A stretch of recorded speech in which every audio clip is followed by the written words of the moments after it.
வணக்கங்க. Welcome to village cooking recipe. இன்றைக்கி நம்ம சேனலில் வந்து பார்த்திங்க அப்படின்னா உடச்ச கோதுமையை வச்சுட்டு ஒரு பாயாசம் செய்ய போகிறோங்க.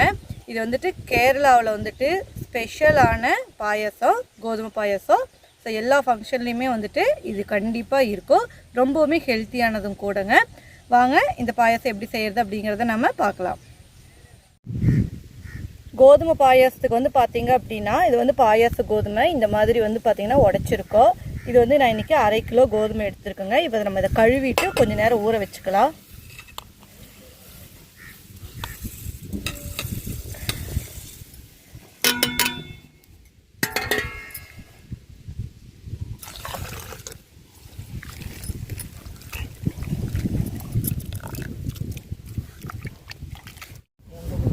கோதுமை வேக வைக்கிறதுக்கு வந்து தண்ணி சூடு பண்ணிக்கலாங்க.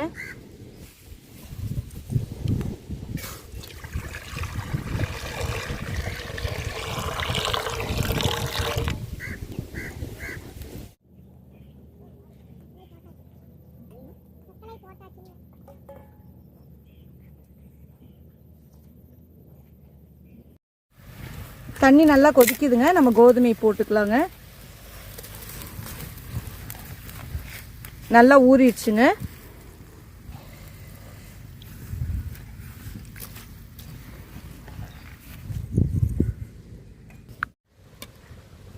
கோதுமை வந்துட்டு நல்லா வெந்துருச்சுங்க. இப்போ நம்ம இதை இறக்கி வச்சுட்டு வெல்லத்தை வந்துட்டு தண்ணி ஊற்றி நல்லா கரைச்சிக்கலாங்க. இப்போ வெல்லத்தை கரைக்கிறதுக்கு வந்துட்டு நான் கொஞ்சம் தண்ணி வச்சுருக்கேன்.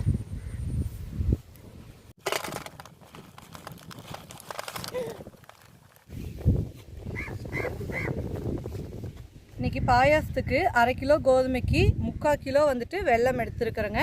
ஸோ இந்த வெல்லத்தை வந்து தட்டி வச்சுருக்கேன். இப்போ இது நம்ம தண்ணியில் வந்துட்டு சூடு பண்ணிவிட்டு வடித்து எடுத்துக்கலாங்க.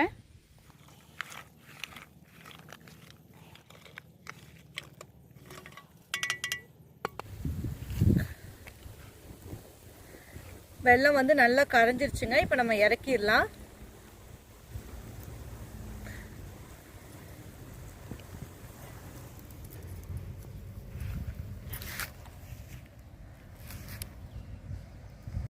இப்போ வெல்லம் கரைச்சதை வந்துட்டு நம்ம இதில் ஊற்றிக்கலாங்க. இதில் மண்ணெல்லாம் எதுவுமே இல்லை, வெல்லம் சுத்தமாக இருக்குது. ஸோ நான் அதனால் அப்படியே ஊற்றிக்கிறேன். உங்களுக்கு மண்ணுக்கல்லாம் இருந்துச்சுன்னா வடிகட்டி ஊற்றிக்கோங்க.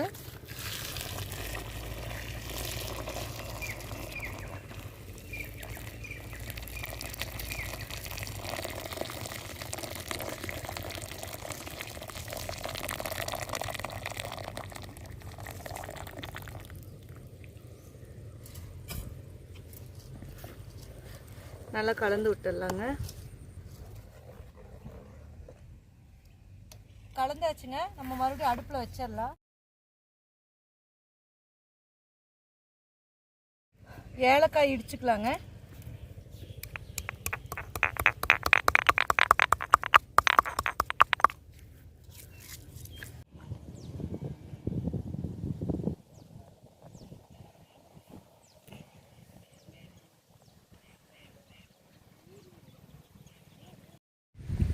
ஏலக்காயை வந்துட்டு பாயாசத்துக்கு போட்டுடலாங்க. பொடிச்சு வச்சிருக்கிற ஏலக்காய்,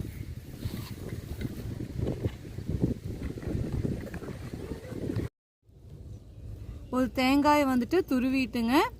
அதில் வந்துட்டு பால் எடுத்து வச்சுருக்கேங்க. இப்போ நம்ம இந்த தேங்காய் பாலை வந்துட்டு பாயாசம் கொதிச்சதுக்கப்புறமா அதில் சேர்த்த போகிறோம். தேங்காய் பால் சேர்த்திக்கலாங்க.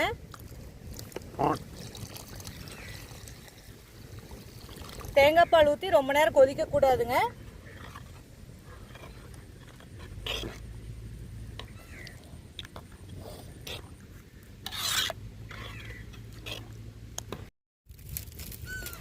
பாயாசத்துக்குங்க இப்போ நெய், திராட்சை, முந்திரி வறுத்து எடுத்துக்கலாம். இப்போ வந்து பார்த்தீங்க அப்படின்னா இதில் ஒரு 3 ஸ்பூன் அளவுக்கு நெய் சேர்த்திருக்கேன். இப்போ இதில் முந்திரி பருப்பு சேர்த்திக்கலாங்க.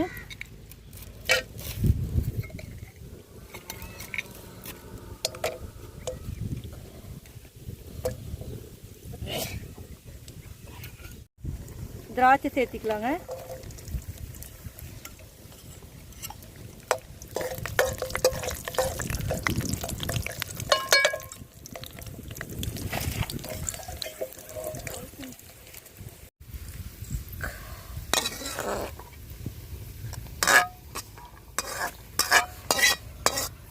ரெடி ஆயிடுச்சுங்க. ஸோ நம்ம வந்துட்டு இறக்கி வைக்கிறக்காச்சு பாருங்கள். இந்த அளவுக்கு ஆனால் போதும், தேங்காய் பால் ஊற்றி கொதிக்க வேண்டாம்.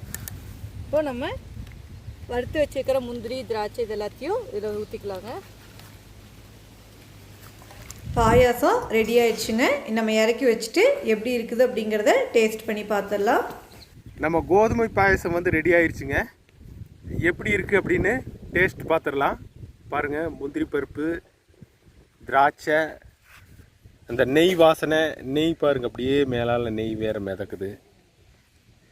எப்படி டேஸ்ட் பார்த்துடலாமா?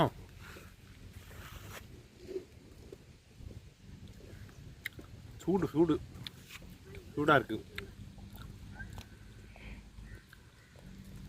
நல்லா இருக்குங்க. கோதுமை பாயசம் இனிப்பெல்லாம் அளவாக இருக்குது. நெய் தான் கொஞ்சம் அதிகமாக இருக்கிற மாதிரி இருக்குது, ஆனால் நல்லாயிருக்கு, நல்லா டேஸ்ட்டாக இருக்குது. வீடியோ உங்களுக்கு பிடிச்சிருந்துச்சுன்னா நம்ம சேனலில் ஒரு லைக் பண்ணுங்கள். நம்ம சேனலில் நீங்கள் தான் ஃபஸ்ட் டைமாக பார்க்குறீங்க அப்படின்னா நம்ம சேனலை சப்ஸ்கிரைப் பண்ணுங்கள்.